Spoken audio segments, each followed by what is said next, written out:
कोंडी करण्याचा नवा मार्ग शोधून काढलाय। अमेरिकेने जारी केलेल्या नव्या निर्देशांनुसार व्हिसासाठी अर्जदाराच्या आरोग्याची तपासणी होणार आहे। काही गंभीर आजार असेल तर व्हिसा मिळणंही कठीण जाणार आहे। त्याचा सर्वाधिक फटका भारतीय अर्जदारांना बसण्याची शक्यता आहे। बघूया।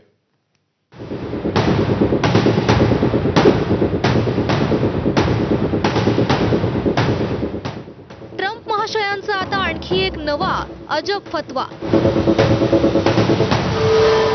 अमेरिकन व्हिसा घेणाऱ्या भारतीयांना रोखण्याचा अजब फंडा।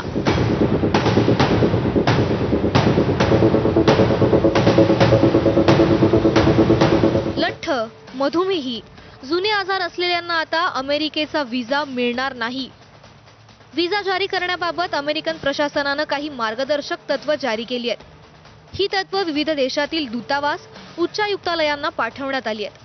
त्यानुसार अमेरिकन व्हिसाची मागणी करणाऱ्या अर्जदारांची विस्तृत वैद्यकीय चाचणी करण्याचे निर्देश आहेत। अर्जदारांमुळे अमेरिकन वैद्यकीय सेवेवर अतिरिक्त ताण येणार नाही याची काळजी घेण्याचे निर्देश आहेत। याआधी केवळ अर्जदाराचं वय हा मुद्दा विचारात घेतला जायचा, मात्र आता त्याची संपूर्ण प्रकृती, आजार यांचाही व्हिसा देताना विचार केला जाणार आहे।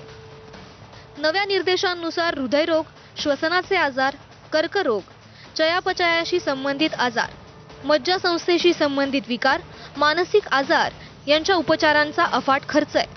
लठ्ठपणा, मधुमेह, दमा, रक्तदाब, झोपेचे विकार असलेल्यांच्या अर्जांचा पुनर्विचार व्हावा। अर्जदार या उपचारांचा खर्च करण्यास सक्षम आहे का याचा विचार व्हावा।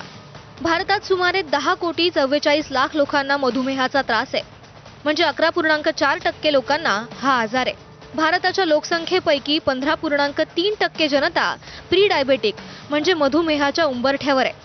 2019 ते 21च्या आकडेवारीनुसार 24% महिला आणि 23% पुरुष अतिलठ्ठपणाच्या कक्षेत आहेत।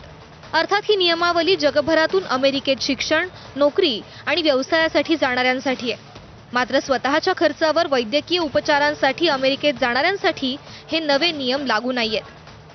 गेल्या काही दिवसांपासून ट्रम्प विविध माध्यमातून भारताची कोंडी करतात। 2023-24चा विचार केला तर अमेरिकेनं तब्बल 9,58,151 भारतीयांना व्हिसा दिले। काही दिवसांपूर्वी H-1B व्हिसाचं शुल्क वाढवून अमेरिकेनं भारतीय तंत्रज्ञांची कोंडी केली होती। आता आरोग्याचं कारण देत कोंडी करण्याचा नवा मार्ग अवलंबल्याचं दिसतंय। ब्युरो रिपोर्ट, ABP माझा। थायलंडमधली मिस युनिव्हर्स 2025 ही स्पर्धा यावर्षी ग्लॅमर